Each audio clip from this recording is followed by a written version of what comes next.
지난해부터 카카오페이, 네이버페이 등 간편결제 앱에서 외상거래 서비스인 후불결제를 이용할 수 있게 됐습니다. 그런데 최근 후불결제 서비스의 연체율이 높아지면서 간편결제 앱을 운영하는 핀테크사의 고민도 깊어지고 있는데요. 손여정 기자가 알아봤습니다. 당장 돈이 없어도 물건을 구매한 뒤 나중에 돈을 내는 서비스인 후불결제. 후불결제는 신용카드와 달리 신용평가가 까다롭지 않고 연회비가 없는 대신 한도액이 월 30만 원 수준으로 제한돼 있습니다.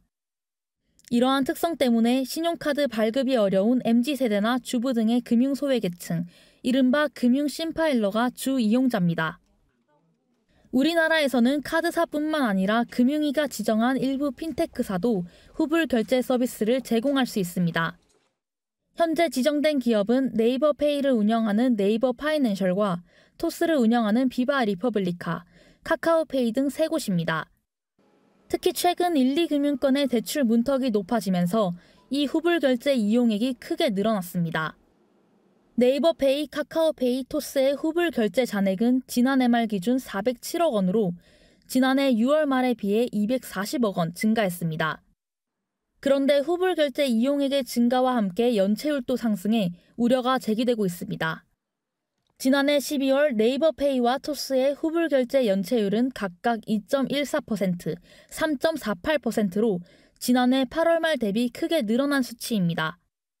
같은 기간 1% 전후를 기록한 전업카드사들의 연체율보다도 높습니다. 이는 후불결제 연체자가 신용점수 하락 등의 불이익을 받지 않기 때문입니다.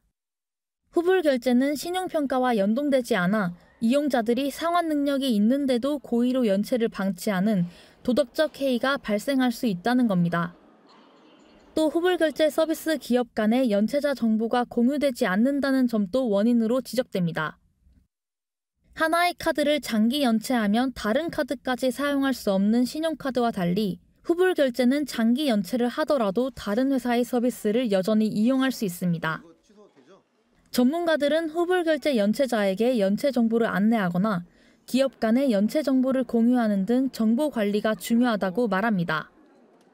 연체에 대한 정보의 공유라든지 또 개인 소비자에 대한 연체에 대한 정보를 빨리 알려주는 것이 아주 필요하다, 그렇게 봅니다. 후불결제 서비스의 연체율을 관리하기 위한 제도적 보완이 필요할 것으로 보입니다. 매일경제TV 손효정입니다.